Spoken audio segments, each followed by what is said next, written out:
Good afternoon, all of PS secondary students.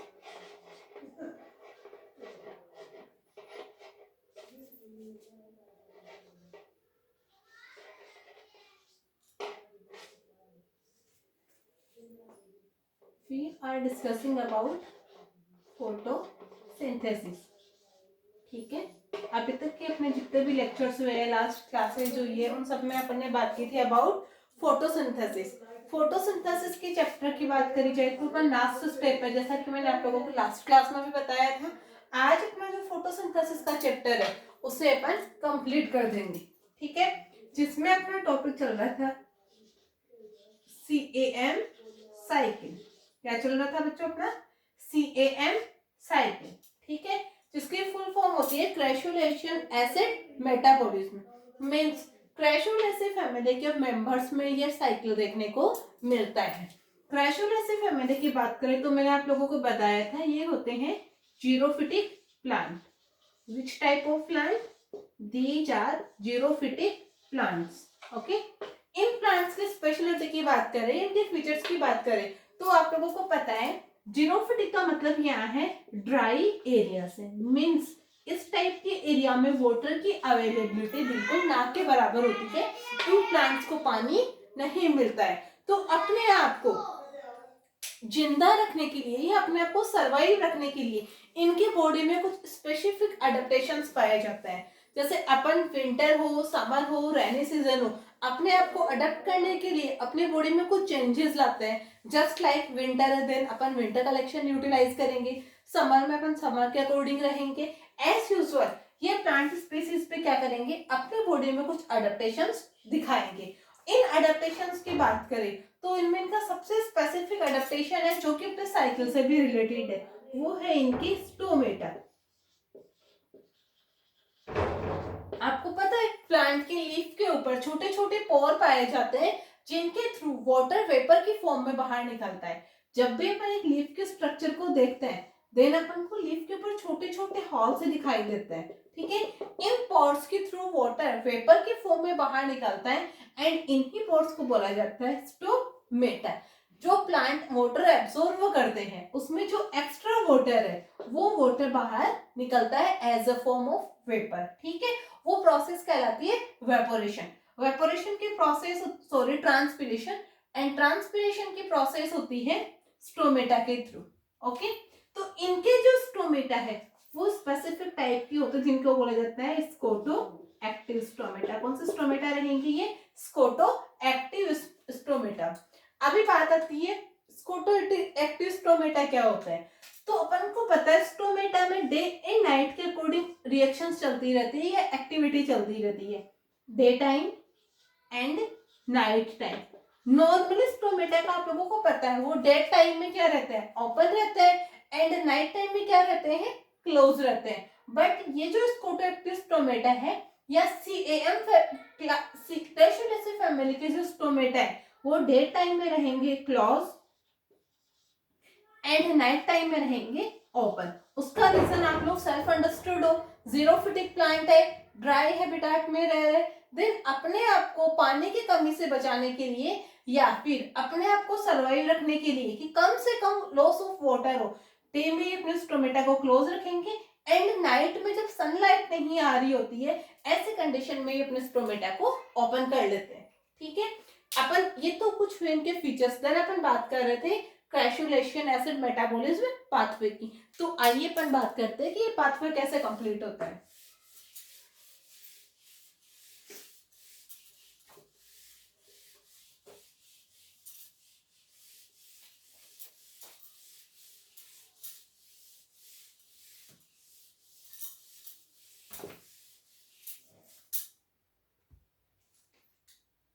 यहाँ अपने पास दो टाइप की सिचुएशन है, नाइट एंड डे टाइम। दोनों में अलग अलग प्रोसेस होगी, तो देखते हैं अपन कैसे होती है दोनों प्रोसेस कंप्लीट। नाइट टाइम में आप लोगों को मैंने अभी अभी बताया कि क्या होता है, स्टोमेटा ओपन।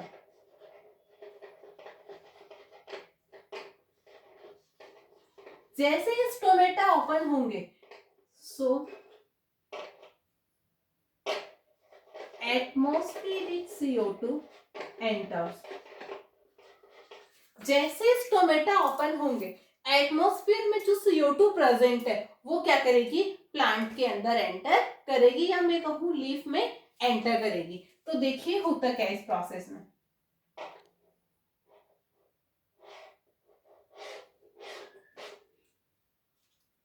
क्या होगा, CO2, एटमॉस्फेरिक जो CO2 है वो यहाँ आ जाएगी। ये CO2 क्या करेगी, प्लांट की बॉडी में ऑलरेडी प्रेजेंट है फोस्फोइनोल पाइरुवेट। कौन प्रेजेंट है, फोस्फोइनोल पाइरुवेट। तो ये फोस्फोइनोल पाइरुवेट प्लस एटमॉस्फेयर से जिस CO2 ने एंट्री ली है, ये दोनों मिलके बना लेंगे एक 4 कार्बन का कंपाउंड, जिसे अपन बोलते हैं oxaloacetic acid. Oxaloacetic acid, okay. ये oxaloacetic acid then convert होगा मैलेट में।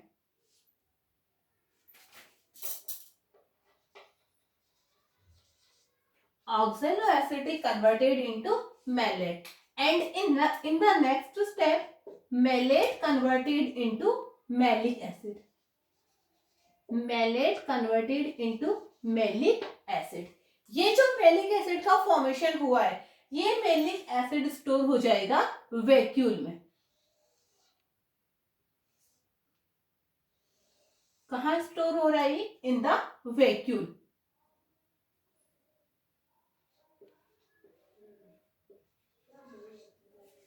ठीक है, सबसे पहले क्या हुआ, एटमॉस्फेरिक CO2 ने एंट्री ली। एटमॉस्फेरिक CO2 ने एंट्री लेके फोस्फोइनोल पाइरुवेट के साथ में बॉन्डिंग की एंड बना 4 कार्बन का कंपाउंड ऑक्जेलो एसिटिक एसिड।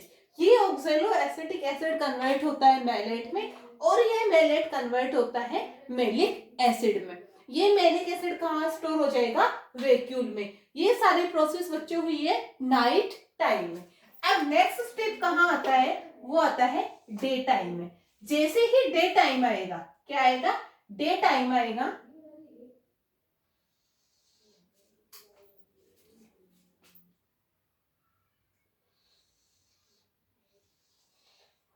मैंने आप लोगों को बताया कि वैक्यूल में क्या प्रेजेंट है, अपना मैलिक एसिड स्टोर है। क्या स्टोर है वैक्यूल में, मैलिक एसिड, ओके। ये मैलिक एसिड वैक्यूल से बाहर निकलेगा एंड किस में कन्वर्ट हो जाएगा, मैलेट में। वही प्रोसेस चलेगी, ठीक है। ये जब मैलेट में कन्वर्ट हुआ, मैलेट से ये फिर से कन्वर्ट होगा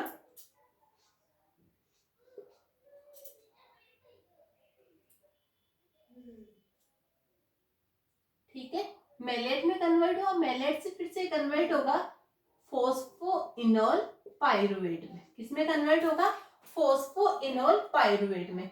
और साथ में यहां निकलेगी CO2। क्या निकलेगी, CO2। ये CO2 कहां चली जाती है,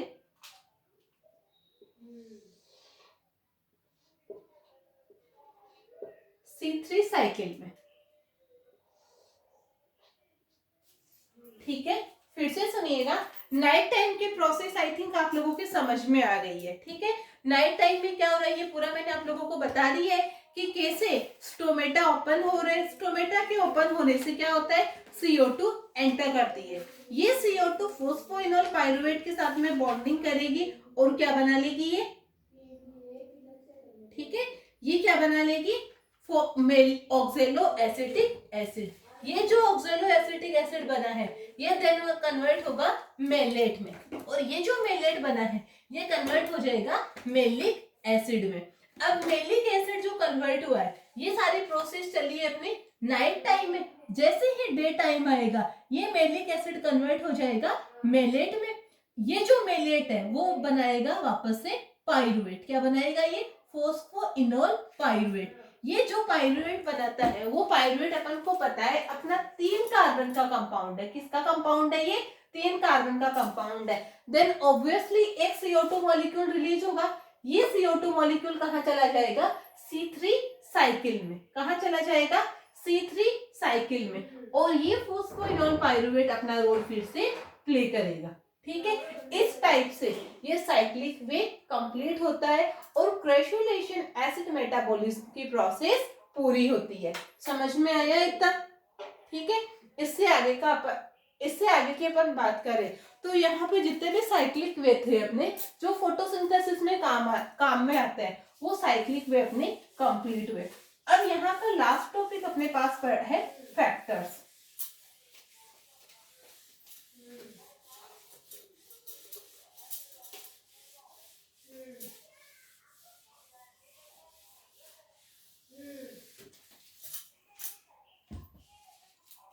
लास्ट टॉपिक अपना है यहाँ का फैक्टर। फैक्टर्स बताने से पहले एक चीज मैं आप लोगों की क्लियर करना चाहूंगी।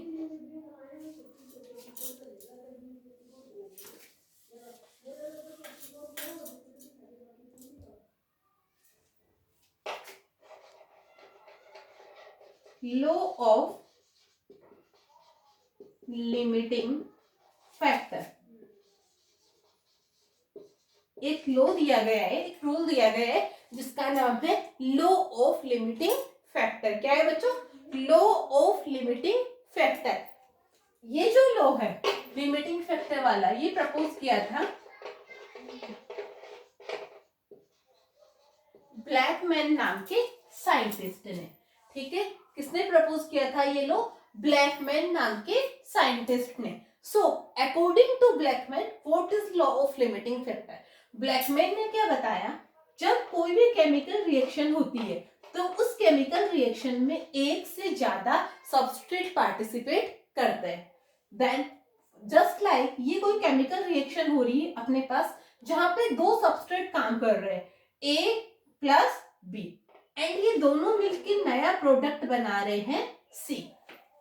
फिर से सुनिएगा, अकॉर्डिंग टू ब्लैकमैन जब भी कोई केमिकल रिएक्शन होती है उस केमिकल रिएक्शन में एक से ज्यादा, ठीक है, यानी 2 या 2 से ज्यादा सबस्ट्रेट पार्टिसिपेट करते हैं, देन वो सबस्ट्रेट मिलके क्या बनाते हैं? प्रोडक्ट का फॉर्मेशन करते हैं। इस प्रोसेस में मींस सबस्ट्रेट टू प्रोडक्ट का जो पाथवे है इसकी जो रेट होगी means rate of reaction. Rate of reaction का मतलब है कि ये जो रिएक्शन कंप्लीट हो रही है मींस सबस्ट्रेट से जो प्रोडक्ट बन रहा है वो कितने टाइम में कंप्लीट होगी, वो किस स्पीड से कंप्लीट होगी। ठीक है, तो इस रिएक्शन के कंप्लीट होने की जो रेट है वो उस फैक्टर के ऊपर डिपेंड करेगी जो सबसे कम अमाउंट में प्रेजेंट हो। ठीक है, किसी भी रिएक्शन के कंप्लीट होने की जो रेट है वो किस पे डिपेंड करती है? उस सबस्ट्रेट पे डिपेंड करती है जो सबसे कम अमाउंट में प्रेजेंट है। जस्ट लाइक ये 5 ग्राम है एंड ये 10 ग्राम है, तो रेट ऑफ रिएक्शन किस पे डिपेंड करेगी?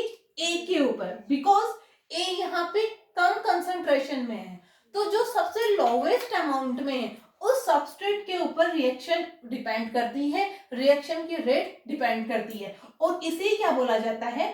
लॉ ऑफ लिमिटिंग फैक्टर, जो कि ब्लैकमैन नाम के साइंटिस्ट ने प्रपोज किया था।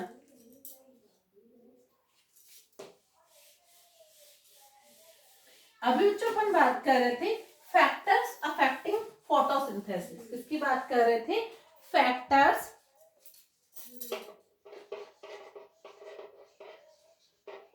Affecting photosynthesis. Okay, means photosynthesis की प्रोसेस को कौन कौन अफेक्ट करता है। तो फैक्टर्स को अपन 2 कैटेगरी में डिवाइड कर सकते हैं। First is internal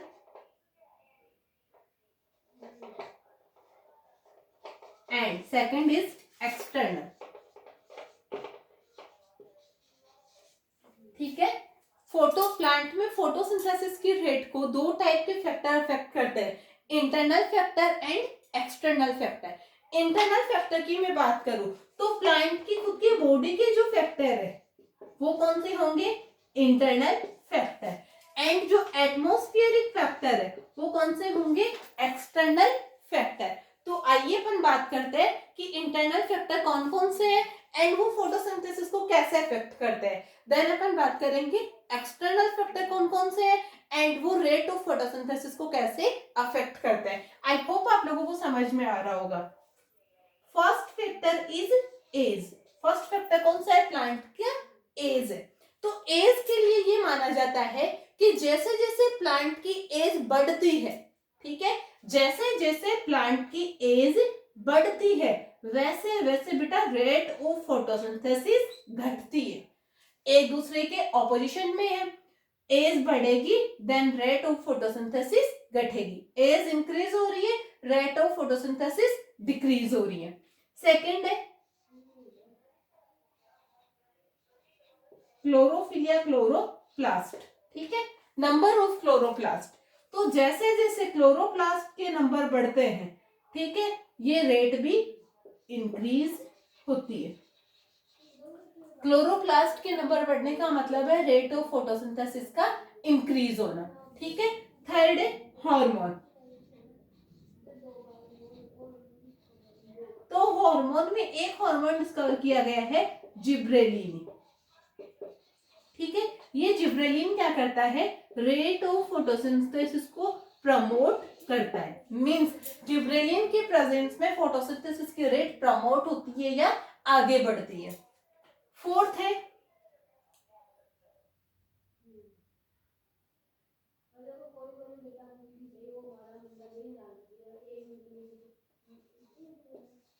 store product, ठीक है।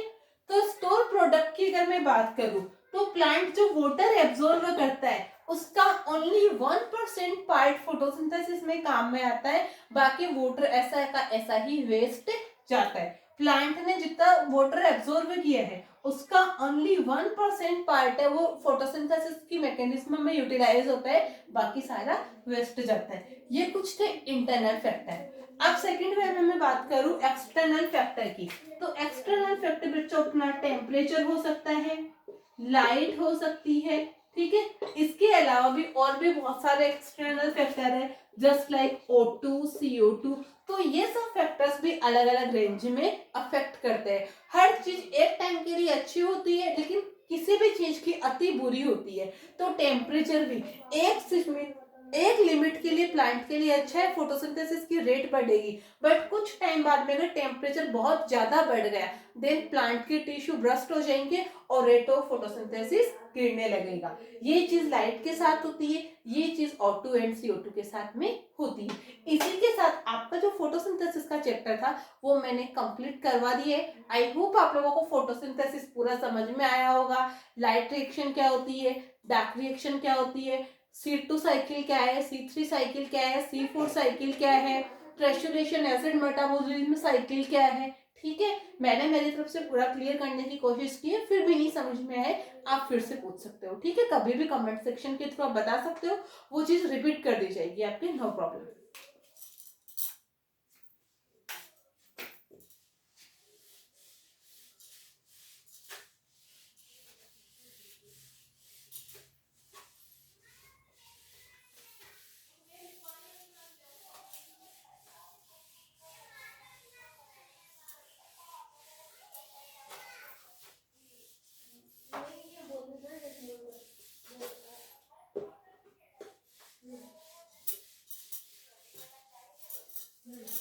अपना जो नेक्स्ट चैप्टर है अपने यूनिट का इसी सेक्शन का वो है बच्चों रेस्पिरेशन।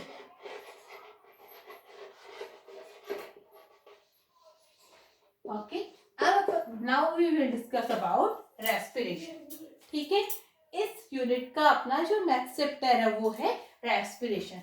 एंड रेस्पिरेशन के लिए अच्छी बात ये है कि ये आपका जूलॉजी में भी है एंड बॉटनी में भी है, दोनों पेपर में आप लोगों को रेस्पिरेशन पढ़ने को मिलेगा।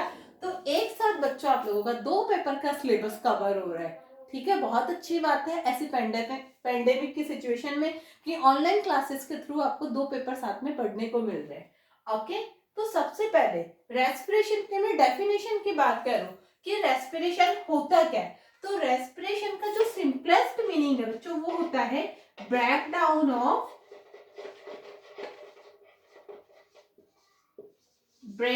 Of food.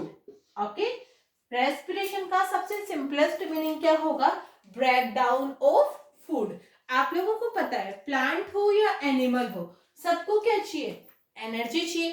ठीक है, तो जो फूड अपन इनटेक करते हैं वो फूड आप सबको पता है जो एनर्जी अपन को मिलेगी वो बॉडी में किसके फॉर्म में मिलेगी?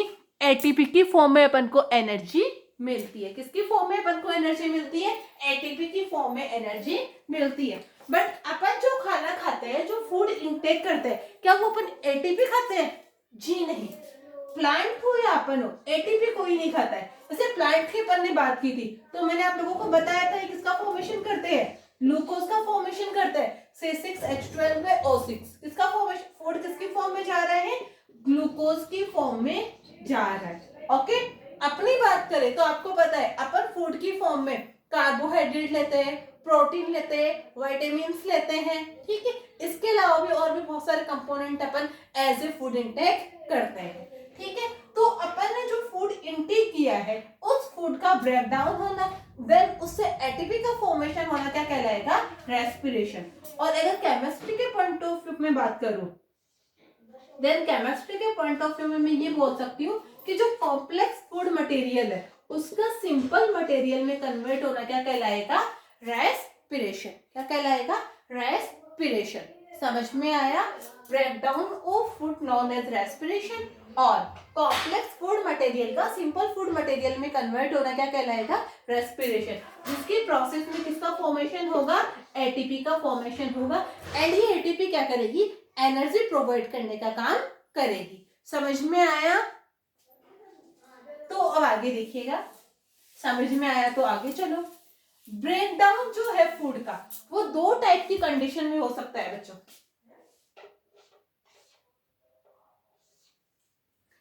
यहाँ ये ब्रेकडाउन O2 की प्रेजेंस में भी हो सकता है एंड O2 की एब्सेंस में भी हो सकता है। मींस अगर ऑक्सीजन प्रेजेंट है तब भी फूड का ब्रेकडाउन हो सकता है, और अगर by the way oxygen absent है तो भी फूड का ब्रेकडाउन हो सकता है। ठीक है, अगर सपोज ऑक्सीजन प्रेजेंट है देन वो ब्रेकडाउन क्या कहलाएगा? Aerobic respiration. ठीक है, ऑक्सीजन के प्रेजेंस में रेस्पिरेशन का होना क्या कहलाएगा?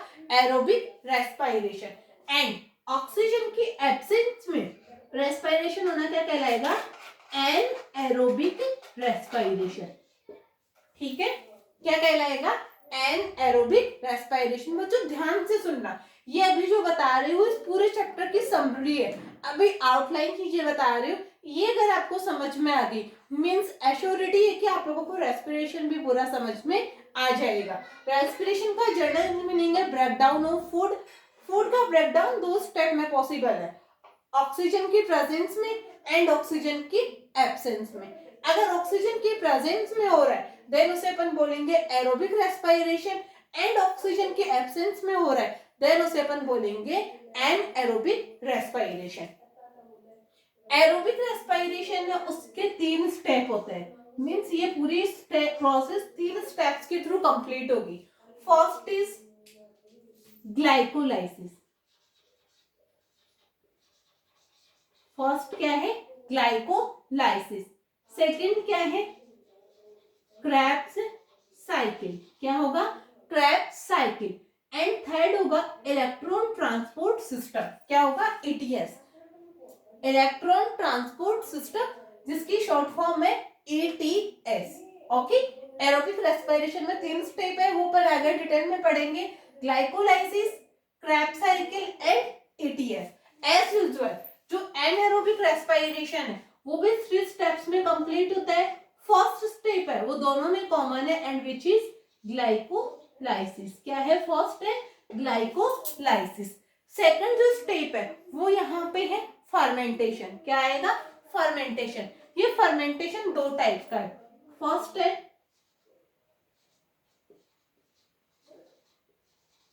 एल्कोहलिक फर्मेंटेशन एंड सेकंड है लैक्टिक एसिड फर्मेंटेशन। ठीक है, फिर से सुनिएगा। रेस्पिरेशन का मीनिंग है break down of food. Break down of food का मतलब है कि जो कॉम्प्लेक्स फूड अपन ने इंटेक किया है या प्लांट ने इंटेक किया है उस फूड का सिंपल फूड में कन्वर्ट होना। बिकॉज बॉडी को एनर्जी किस फॉर्म में मिलती है?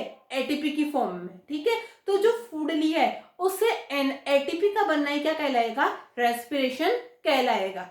ये जो प्रोसेस है रेस्पिरेशन की, ये दो सिचुएशन में पॉसिबल है, in the presence of oxygen and in the absence of oxygen. ठीक है, रेस्पिरेशन की जो प्रोसेस है वो दो सिचुएशन में पॉसिबल है, in the presence of oxygen and in the absence of oxygen. अगर ये प्रोसेस ऑक्सीजन की प्रेजेंस में हो रही है देन अपन बोलेंगे एरोबिक रेस्पिरेशन। क्या बोलेंगे अपन इसे? Aerobic respiration. अगर ये ऑक्सीजन की एब्सेंस में हो रही है तो अपन इसे क्या बोलेंगे? Anaerobic respiration. हो दोनों में रेस्पिरेशन हो रहा है। अब ये जो एरोबिक रेस्पिरेशन की प्रोसेस है इसमें 3 स्टेप आएंगे अपने, glycolysis, Krebs cycle and electron transport system. कौन कौन से हैं? Glycolysis, Krebs cycle and electron transport system. As usual aerobic respiration में भी 3 स्टेप है, ग्लाइकोलाइसिस दोनों में कॉमन है। ठीक है, ग्लाइकोलाइसिस, सेकंड है alcoholic fermentation and third is lactic acid fermentation. समझ में आया? ठीक है, अब अपन बात करते हैं अबाउट एरोबिक रेस्पिरेशन की। तो एरोबिक रेस्पिरेशन में सबसे फर्स्ट स्टेप है ग्लाइकोलाइसिस। ग्लाइकोलाइसिस की जो प्रोसेस है वो कंप्लीट होती है साइटोप्लाज्म में। कहाँ कंप्लीट होगी? साइटोप्लाज्म में। एंड क्रेब्स साइकिल और ईटीएस वो कंप्लीट होते हैं माइटोकॉन्ड्रिया में। एंड माइटोकॉन्ड्रिया के भी जो मैट्रिक्स वाला पार्ट है वहां पे ये प्रोसेस कंप्लीट होती है। ठीक है, ग्लाइकोलाइसिस कंप्लीट होगा साइटोप्लाज्म में, जहां पे ग्लाइकोलाइसिस, ग्लाइको का मतलब यहाँ ग्लूकोज से है, लाइसिस का मतलब यहाँ टूटने से है। मींस जो कॉम्प्लेक्स फूड मटेरियल यानी ग्लूकोज है उसका ब्रेक डाउन होगा।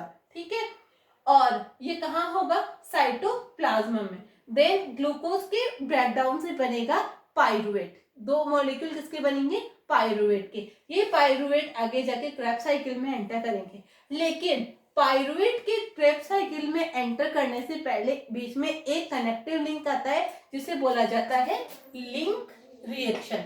क्या बोला जाएगा? Link reaction. इस लिंक रिएक्शन के प्रोसेस में जो पाइरुवेट बना है ये कन्वर्ट होगा एसिटाइल कोएंजाइम ए में। किसमें कन्वर्ट हो जाएगा? एसिटाइल कोएंजाइम में, जिसे बोला जाता है लिंक रिएक्शन।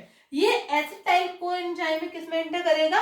क्रेब्स साइकिल में, जहां से इससे क्या बनेंगे? FADH2, NADH2, GTP, ATP, ये सब चीजें बनेगी। बट ध्यान देने चीज ये है कि बॉडी ओनली ATP को एक्सेप्ट करती है, NADH2, FADH2 इनको रिजेक्ट करती है। अब रिजेक्शन कैसे होगा? ये जो FADH2, NADH2 बन रहे हैं ये भी किस में कन्वर्ट हो जाएंगे? इलेक्ट्रॉन ट्रांसपोर्ट सिस्टम के थ्रू ATP में कन्वर्ट हो जाएंगे। अब ये सब चीजें कैसे कन्वर्ट होती है, कैसे साइक्लिक पे चलता है, वो अपन नेक्स्ट क्लास में बात करेंगे। फिलहाल आप आज के लिए इतना ही। आई होप आप लोगों को समझ में आया होगा। कुछ भी नहीं समझ में आता है आप लोग कमेंट सेक्शन के थ्रू पूछ सकते हैं। Thank you and bye.